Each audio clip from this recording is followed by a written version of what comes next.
de Guillaume Soros concernant cette marche qui ne correspond pas à la façon dont le témoin décrit le message de Guillaume Soros. Et l'idée était d'avoir la réaction du témoin. Le témoin peut soit dire « vous m'avez mal compris », ceci en fait c'est la même chose que ce qu'il disait à la radio, ou bien il peut dire « eh bien je n'ai jamais vu cela auparavant, c'est quelque chose de totalement différent », mais ce qui est important, c'est que ce que dit Guillaume Soros sur cette vidéo est assez différent de ce que le témoin semble décrire à la Chambre. Et je voulais donc confronter le témoin à ce message pour savoir si c'est le même message ou pas, parce que ça, je ne le sais pas.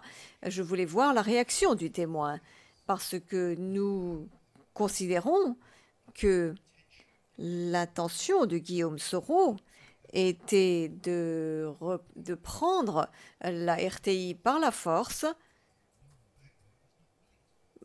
sur du fait que Laurent Gbagbo ne voulait pas partir. Tout avait été fait pour l'inciter à partir, il ne voulait pas partir et le moment était venu d'utiliser la force, ce qui est un message assez différent. Monsieur McDonald, très brièvement, Monsieur le Président, parce que c'est un de ces débats que nous avons et que je pense nous n'aurons plus besoin d'avoir à l'avenir. Il y a également une question concernant ce qui est soumis et admis. Je ne veux pas revenir sur vos décisions, mais néanmoins, je suis conscient du fait que nous ne pouvons pas présenter des éléments de preuve, et c'est ce que la défense est en train d'essayer de faire. Ils essayent, à travers ce témoin, également, de faire passer, de montrer cette vidéo et de la faire verser au dossier. Il n'y a pas de lien. Nous pouvons en discuter. Il n'est pas nécessaire qu'il y ait un lien important, un lien ou autre. Mais je pense qu'à ce stade, et je vous ai mis le doigt dessus, le témoin a dit « j'ai entendu à la radio ». Et voilà ce que j'ai entendu. Maintenant, vous essayez d'utiliser quelque chose. Nous ne savons même pas si c'est authentique. Nous ne savons même pas si c'est réel. Il ne donne pas des informations sur le moment où cela a été montré. Ou plutôt, d'après leurs métadonnées, la date estimée est le 17 décembre. Ce message aurait été entendu avant la marche, bien entendu. Donc, il n'y a même pas dans le temps un lien temporel.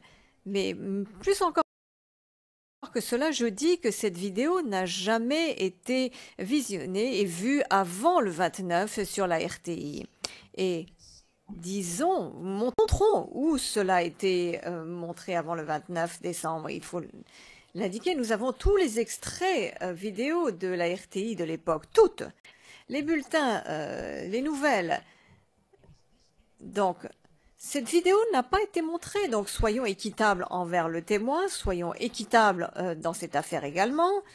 Il ne faut pas essayer donc de tromper avec des éléments de preuve.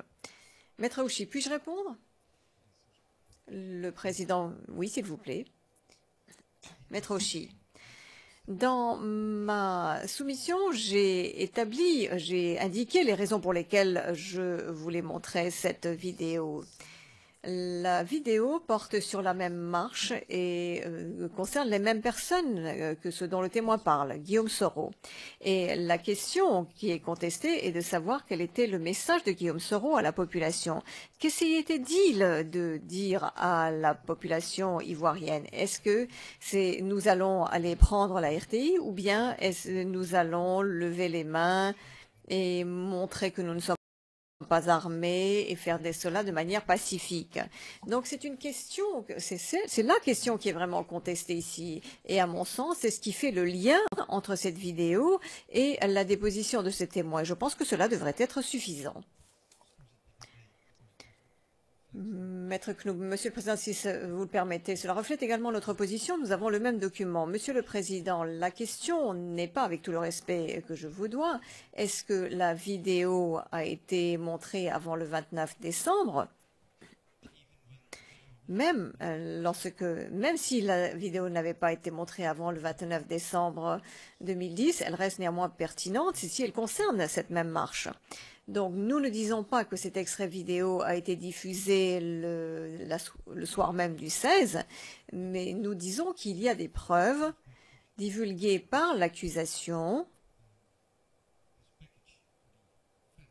à la défense dans un ensemble d'éléments et qui pourrait montrer que la nature de la marche était différente. Même si cette vidéo avait été diffusée après le 29 décembre, elle reste pertinente si nous pouvons montrer, et quand nous pouvons montrer qu'elle concerne la marche du 16 décembre. Et je pense que c'est là la question. Et mon éminent confrère, Monsieur McDonald a dit, eh bien, nous ne savons pas, nous avons tous les extraits vidéo et nous ne pouvons pas montrer que cette vidéo a été diffusée avant le 29. Cela pourrait être le cas. Bon, et même si elle a été diffusée après, néanmoins, elle concerne la même marche. Donc, c'est pertinent de confronter le témoin à cet extrait vidéo et de lui demander s'il est au courant de ces informations. Merci. Le président, bien. Je dirais que j'ai mon idée, mais c'est quelque chose dont je dois discuter avec mes collègues. Donc, nous allons prendre une décision sur ce point lundi, car je pense que nous devons réellement en discuter en détail. C'est la raison pour laquelle je laisse cela pour lundi et je vais passer à votre point maintenant avant de passer à huis clos partiel pour le troisième point. Maître Altit, vous avez ce matin, avant la pause déjeuner, fait référence à une requête faite lors de la conférence de mise en état le 16 janvier, dans laquelle vous aviez demandé, et dans l'ordre, j'ai vérifié dans la transcription. Tout d'abord, la première requête serait de finir avec un témoin, avoir une journée de libre et ensuite commencer avec un autre témoin. Si les 138 témoins ne restent inchangés, cela ferait donc 138 jours entre les témoins, ce qui n'est pas possible. La deuxième chose, ce serait d'avoir une semaine de 4 jours ouvrés. Et le troisième point serait d'avoir un moment libre vendredi, disons vendredi après-midi.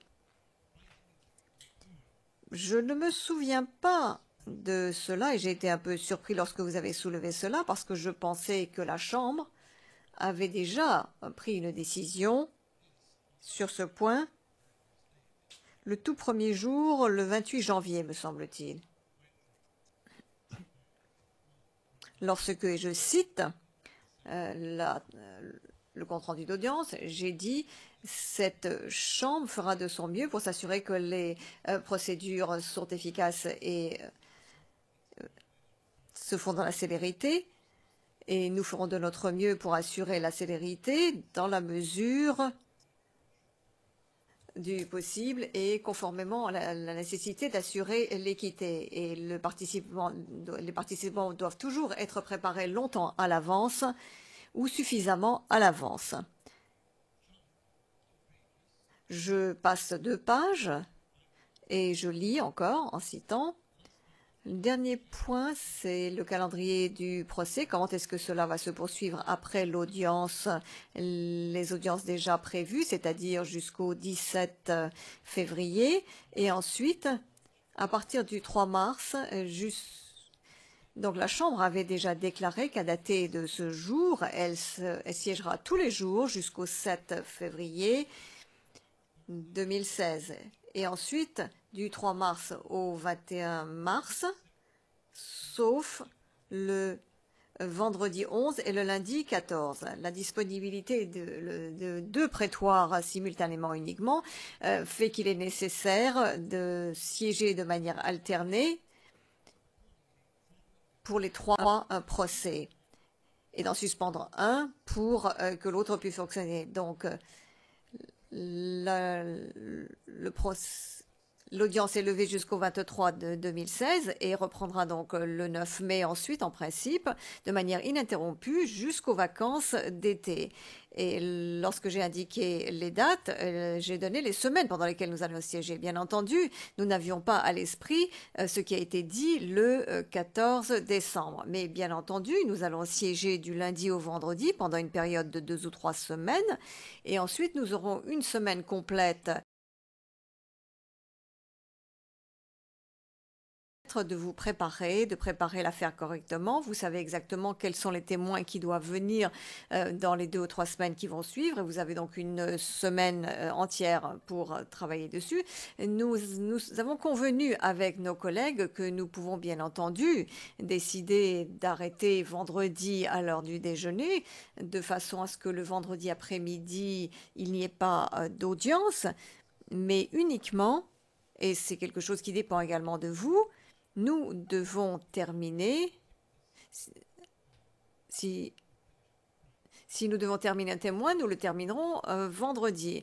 Donc la pression sera sur vous. Vous devez terminer avant 13 heures. C'est une bonne pression également pour les parties.